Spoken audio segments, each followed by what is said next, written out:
All right, so we are playing the Schizo role in New World, Light Armor Assassin.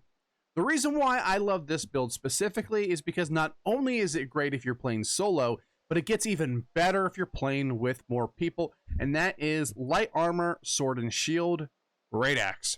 All right, so first, like always, we are going to start with the weapon tree. We'll start with Sword and Shield.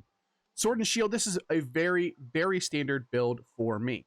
We go down here, Leadership, probably one of my favorite ultimates in the game. Not only does it give you 10% damage anytime you have your sword out, which is absolutely crazy, but it gives everybody in your group that same buff. This is part of the reason why this build is not only fantastic by yourself, but gets even better when you play with a group. One of the other notable passives here is we're going to talk about Achilles' Heel. The final attack of your light attack chain inflicts a slow for 20% for 2 seconds. This is just going to mean you're going to want to, when you're on your sword bar, if you can get that third light attack off, it is basically going to mean they can't do anything and you have caught them. So even if you miss the first and second basic attack, you just hit them with that third one, they are slowed for 20% and you are going to be able to get the third auto off again. Pretty crazy.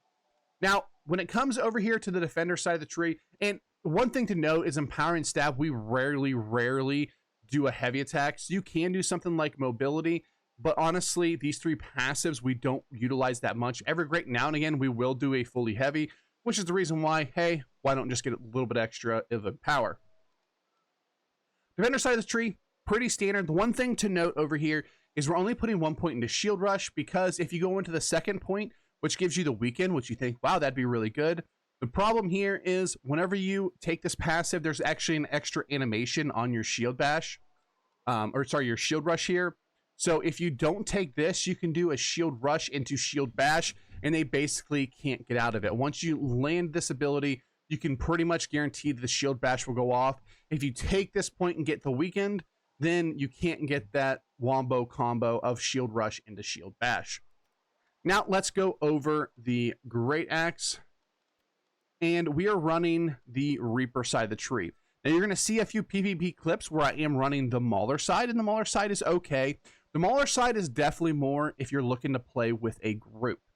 If you want to do like AoE bombing, it is a little bit better, but honestly, Maelstrom felt extremely underwhelming, especially with Mauler's Fury. You just don't stay in the fight that long with this build because you are light armor, that you don't really get the damage out of Mauler's Fury. Maelstrom is a fantastic ability, but you really need a little bit of setup, and it really benefits from more Mauler's Fury stacks. We're just not going to get. Reap will just output more damage and gives you more catch.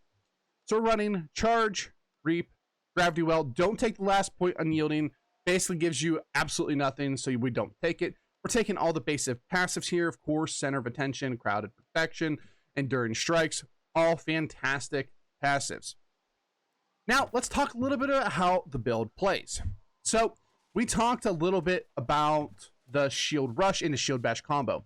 Whenever I'm going to engage on a target, we're going to do one of two ways. I'm either going to engage with the Great Axe, or I'm going to engage with the Sword and Shield, and the reason why I do, or whichever weapon that I choose, is based on the scenario. If we're going to go for more AoE damage, and if we have a big clump of enemies, we're going to engage more than likely with Gravity Well.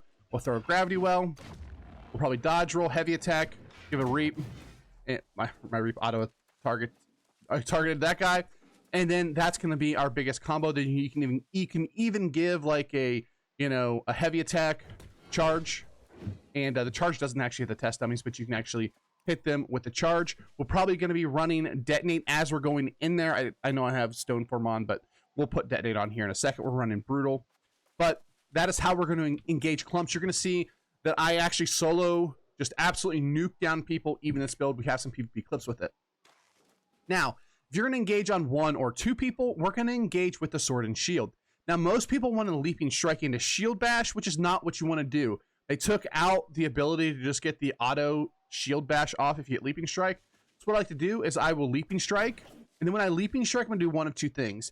I'm either going to start auto attacking because they are very slippery and they have a lot of dodges, or if I see the ability to actually get off a Shield Rush, we'll Shield Rush into Shield Bash. That'll basically get it off every time. What you'll find is once you leaping strike onto a target, their first instinct is to actually dodge. So you can do one of two things. You can go for an immediate shield rush, which means one of two things. If they don't dodge, then boom, you're going to hit them with a shield bash. But if they do, it is perfect timing for you to actually get the shield bash after they dodge anyway. So it's very good unless they are like panic dodging, then sometimes you can get it. But even then, a lot of times you're still going to land it. And then once you get the shield bash off, we're going to swap to our great axe. We're going to do a heavy reap combo. Now, the reason why I like reap and fatal attraction specifically on it is because sometimes they will be able to dodge the reap. We're going to do like the little animation cancel that you saw that I did there. And it's going to be as you're hitting them with the heavy attack, we're going to instantly hit reap. So you see, we actually cancel part of the animation and go into reap. And it's a very good combo. Fatal attraction will even hit them most of the time if they dodge the first part of reap, which is really good, which is part of the reason why I really like it. So once you do that, you can swap to the sword and shield, get whatever. You can basic attack them. You can charge to try to keep on them. You can hit gravity well to kind of keep them wherever you need to be. Now, a couple other things on the sword and shield, and I put a video out about this before, but you can actually extend the range of your leaping strike and shield rush with a basic attack animation cancel. So what that's going to look like is we'll go over here. Let's go ahead and stand up against this little pole, and we're just going to leaping strike to the corner of this platform. So we stopped just short there. So we're going to get the ability back up, and what we're going to do is we're going to do a basic attack. Now you can do this with a light attack, a medium attack, actually there's the medium attack, or a heavy attack. Each one of these you can do it, and each one of them will take you a little bit further. So we'll just do the light attack, which is the one that I normally do. So all we're doing here is I'm pressing left click and then F. So watch. You can see that we went significantly farther, and it took us absolutely no extra time. This works with shield rush as well. So if you need to close a little bit extra distance to get away or get on your target, make sure you do the light attack cancel on that. So let's go ahead and look at the gear. Now, I don't have fully bisque gear for this. What I wanted to do was show you a video on basically the Springtide Bloom event. Now, we actually even have a couple pieces extra here. We have Shirking Energy, which is okay, definitely not needed, but it is something that's pretty nice. Other than that, we're actually just running mostly Springtide Bloom event so that you can go out there and see that we're running on gear that you can all obtain right now. We do have 2 pieces of freedom. Realistically, you want 3 at the minimum. You really want 4, but I ended up just getting freedom on this. We had a couple other pieces with like Leaping Strike, Fortifying Perforate, and like Vigor and stuff like that. But we're just basically running Springtide Bloom. If you want to go all out and you're looking to absolutely bisque this out, you can run either one of 2 different setups. You can run 4 pieces of freedom, and then after that, we're going to want Resilient on every piece. We're going to want an Aversion on every piece other than that. And if you have any room, you can get some Flame Conditioning. You definitely don't need it, but if you want to run like 4 piece, this is a really good one. I like a little bit more refreshing. I like a little bit more damage because when it comes to freedom, I'm a little bit different than most people. I want to build my builds with every perk meaning something. Maybe like Parfax freedom does mean something, but let me explain. So we have physical aversion.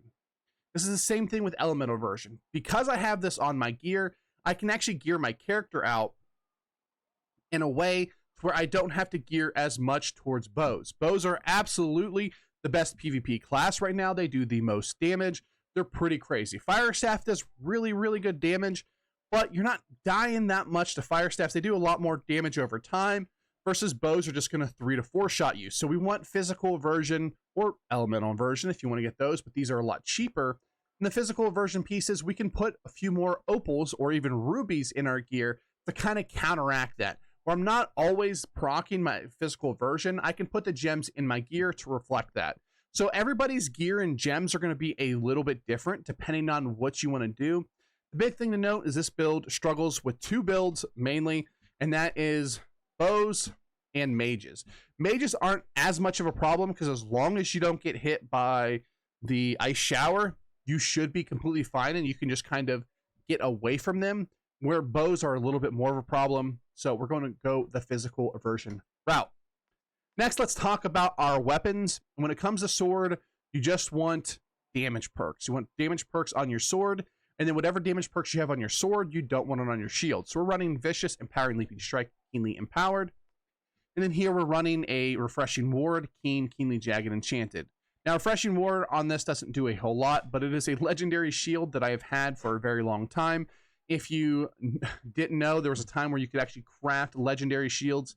Now you cannot. I've been trying to get them to bring it back in the game just because I don't think it's very fair that I have a 4-perk shield where you can only get 3. But have no fear for this build. This is essentially just Keen, Keenly Jagged, Enchanted. Because if I'm getting hit a bunch and proccing Refreshing Ward, I'm probably dying anyway. So whatever perks you have on your shield, you just don't want them on the sword, and vice versa. All right, if you don't want to run this sword, you can run the champion sword. It is actually pretty good as well. Vicious, Keenly Empowered, and Penetrating Backstab. But the big thing here, like I said, is just get perks on your sword that aren't on your shield. And of course, we can run the Mother's Well Wish, which you can get Rogue Refreshing Move, like I said, but you can find it right here. This is where you get it. There's just a boss inside that cave that you can actually get the shield from. But I don't prefer to run it because I run my legendary shield. Then when it comes to the Great Axe, I ran 2 different weapons. We ran this one, which is Abyssal Attunement, Keenly Jagged, Enchanted, and we ran the hook. You'll find that I use both of them in this video. Now, what do I consider BIS when it comes to at least the Great Axe when you're not running 300 strength is a little bit up in the air. But I like, for this build specifically, Attunement, Keenly Empowered is very, very good. And then either Enchanted or Vicious. I prefer Enchanted over Vicious. It's going to give us a lot more consistent damage. And Vicious gets negated a lot by Resilient and the 150 perk passive. But the hook is actually really good, and Thwarting Strikes is actually still very, very good. The reason for that is because of this build, we're not basic attacking a lot. We're doing fully heavies. We don't really just basic attack that much. We will for sure, which is the reason why I like a little bit of Enchanted, just a tad better. But the hook is still very good because you're watching this video, a lot of times when we're on the Great Axe, we're going to do a fully charged heavy into a Reap. And if we're doing that, we're proccing Thwarting Strikes anyway, so very good. So you don't have to go with Crippling Reap on your weapon, but it is insanely good. If you hit them with Reap while they're under 50% health, they basically are, it looks like they're RP walking. They're just kind of walking around super slow, and essentially they're dead. So very good. Keenly Jagged's not bad, but I want a lot more pop damage. This is kind of a little bit of sustained damage. And honestly, I'm not a huge fan of Keenly Jagged in general. This was just a weapon that I crafted a while ago that I just ended up keeping. So we're also running Brutal Detonate. You're going to see pretty insane. It gives us some single target extra damage and gives us a lot of AoE burst. When it comes to our jewelry, this is what I consider to be absolutely BIS, which is health, thrust protection, stamina recovery. Now, you definitely want a protection on your amulet. Whichever protection you choose, I chose thrust. That's the one that I probably fear the most. Health is an absolute must, and stamina recovery is very, very good. Now, most people are saying that stamina recovery is something you can't live without, and I am not under that camp. There are a few builds that I ran that actually doesn't have it. So it is not an absolute must, but it is still very, very good. When it comes to your ring, I'm running a Hardy / Mortal Empowerment. This is definitely something you don't really want to run. I just happen to have it, so we ran it anyway. You really want Invigorated Punishment over Mortal Empowerment. The difference between Mortal Empowerment outside of the stacking and losing your stacks, stuff like that, is it does increase your basic attack damage, which we definitely do a lot of here. But Invigorated Punishment is going to give you just a little bit extra damage. So we definitely want that. If you don't have the BIS ring here, of course, we have to have Hardy on this build. It's Hardy, and then you want to go into your damaging perks. If you don't have that, you can definitely go the Champion's Ring, which is very good. Hardy, Keen Awareness, Invigorated Punishment. Or if you don't have that, you can also go the Forgotten Vow, which is Hardy / damage, Enfeebling. Enfeebling, we really don't get use of at all, but Hardy / very good. You have to have Hardy, then you just go damage perks after that. Next, we have the earring. We're running Doom's Chance. We actually have quite a few earrings that I can run. Earrings are very cheap to get in New World. I bought one with Purifying Toast for like 3K, and then you can get I think it's Mana Toast, the one that whenever you drink a mana potion, gives you life back. It's actually the best option probably here over regenerating, because since we are running refreshing toast, it's going to give us a lot more cooldown. You can actually do some funny things with the purifying toast with the regen, the focus pots. So you can run focus, regen, health, and mana. So you can do something like refreshing toast, purifying toast, and I think it's a mana toast, the one that gives you health with mana. And you just get a ton of health back. So you can run something like that. But if you don't have it, Doom's Chance is very good. Then when it comes to attribute points, we're running a 350, 150, pretty standard here. You don't really want to put 50 points into dexterity just because we don't get any benefit from our great axe. We're just looking for that absolute pop damage. If you're feeling a little bit too squishy, you can go to 200 and go more of a group-oriented build, but we want a ton of damage. You feel like you're lacking in damage, you can even go to 100 con. This build wants to get in and get out. You don't really want to stay in at all. So go with what you will, but I think 150 and then 350 is pretty solid. Get away from this guy just spamming random stuff. But all right, guys, thanks for watching. Like, comment, subscribe. Like always, we're gonna have PvP clips here in a minute. Hope you guys enjoyed this video. Let me know in the comment section down below what you guys think. If you're running this, if you've seen this out there, I'm sure some people have been running it. But hope you guys enjoyed this video. Like, comment, subscribe, like I said, and enjoy the PvP clips. Peace.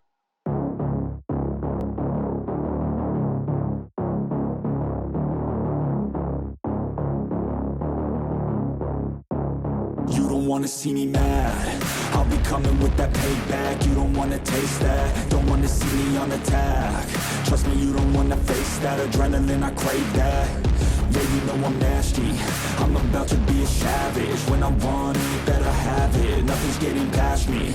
About to take this to the mat and you'll be wishing you could take it back, yeah. Like an assassin, I'm praying, I gotta act on a craving. I'm coming after, I'm chasing, I'm gonna capture, erasing. Yeah, those who cross me, you'll be crossed off, cause I'm plotting. About to pop off, you can't stop me, winning is exhausting. But I don't plan on stopping, as long as they keep talking. I got these bodies dropping, as long as they keep walking. I'll keep making deposits, they'll find out they can't stop it, cause they'll learn that I'm a prophet. Yo, I'm seeing all red, got my vision blurry from the anger in my head. I'll never be second best, they gon' learn today what it feels to regret. You can't stop me now, the demon's tearing out. Hold it to the neck, cause I'm seeing all red.